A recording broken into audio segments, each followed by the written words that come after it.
You've seen a lot of different things. I have. What are your thoughts about network marketing in general? And what is your thoughts about the decision that people can make to become entrepreneurs using it? Well, it's interesting. I'm doing this program right now, and I got a room, of a couple thousand people from 44 countries. They're all business owners.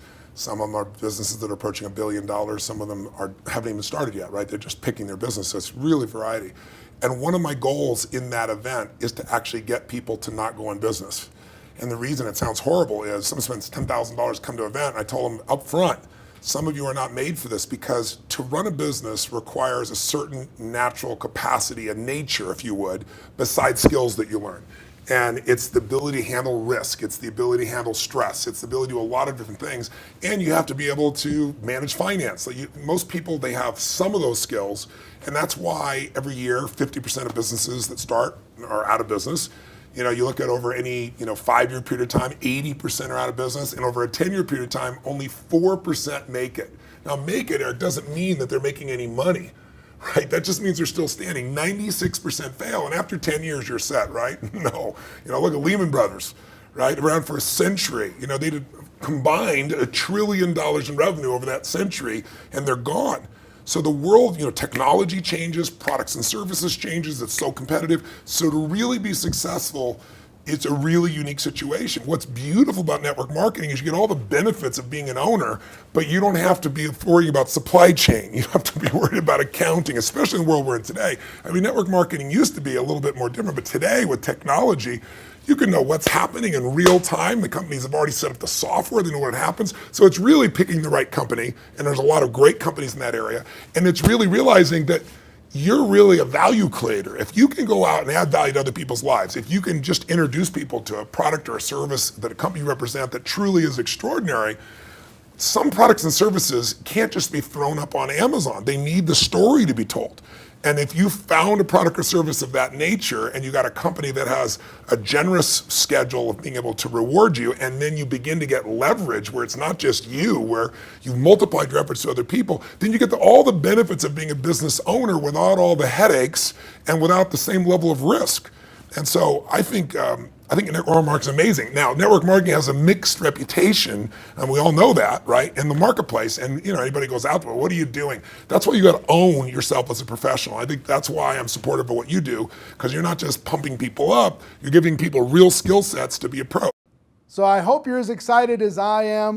Here's one of the big philosophies I learned in network marketing. It's called the law of averages. If you do something often enough, a ratio will appear. Key phrase, if you do something often enough, a ratio will appear. It's amazing. It's uncanny. In baseball, we call it batting average. If you talk to 10 people, one says yes. Now the ratio has begun. 1 out of 10. Talk to 10, get 1. Here's something interesting about the law of averages. Once it starts, it tends to continue. This is colossal information. Once a ratio starts, it tends to continue. If you talk to 10 and get 1, sure enough, chances are excellent. If you talk to 10 more, you'll get another one. Talk to 10 more, you'll get another one. Now you can compete. If you can only get 1 out of 10, you can compete, even with somebody that can get 9 out of 10. If you've been here a long time, you can get 9 out of 10. I just joined, I can only get 1 out of 10. If we have a 30-day contest, I will beat you. So how could you beat me? Here's why. During that 30 days, you talk to 10 and get 9. I talk to 100 and get 10. I beat you. Isn't that clever? This is clever stuff. And I do it for 2 reasons. I sincerely wish to win. But I do it for another very sincere reason. I wish for you to lose. And that's noble on my part. Here's why it's noble. You learn more by losing than you do by winning. So I wish to give you that experience. Now here's how I do it once I understand the law of averages. When I'm new, I make up in numbers what I lack in skill. I make up in numbers what I lack in skill. Now who can do that? Anybody that's ambitious. Anybody with a little ingenuity. Anybody. Doesn't matter. Now here's one more. The law of averages can be increased. You get 1 out of 10, talk to 10, get another one. Talk to 10, get another one. The 4th time you talk to 10, you get 2. Why would the 4th time you talk to 10, you get 2 instead of 1? You're getting better. You're getting better. And who can get better? Anybody.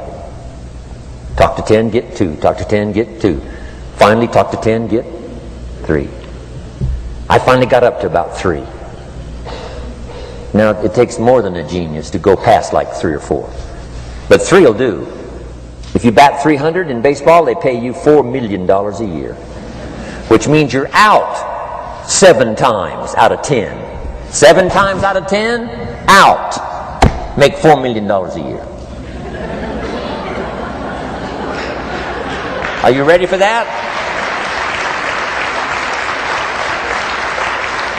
So, this works so well now in your business. Just jot the phrase down. You don't have to bat 1,000.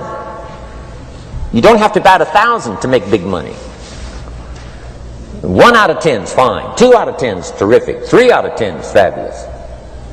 Some particular incredible genius might get 4 out of 10. But 3 out of 10 is sufficient to make you rich beyond your wildest imagination. This is how I went after my friends, neighbors, and relatives when I first started recruiting. I said, look, I've got a new business and I'm getting about 3 out of 10 to join. And I don't mind you, just come to the meeting and be one of the 7.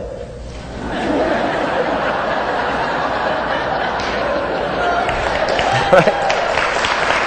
Doesn't matter. Right? You're my friend, you'll do me a favor.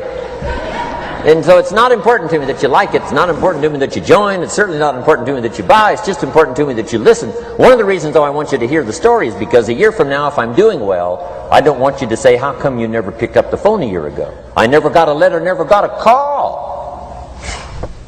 You call me a friend? You're making all this money? You never picked up the phone. So I don't want that to happen. So for 2 reasons, I want you to see what I'm doing. So that a year from now, if I'm doing well, I can say, you know, I gave you the opportunity. But also, just as a favor, come and be one of the 7.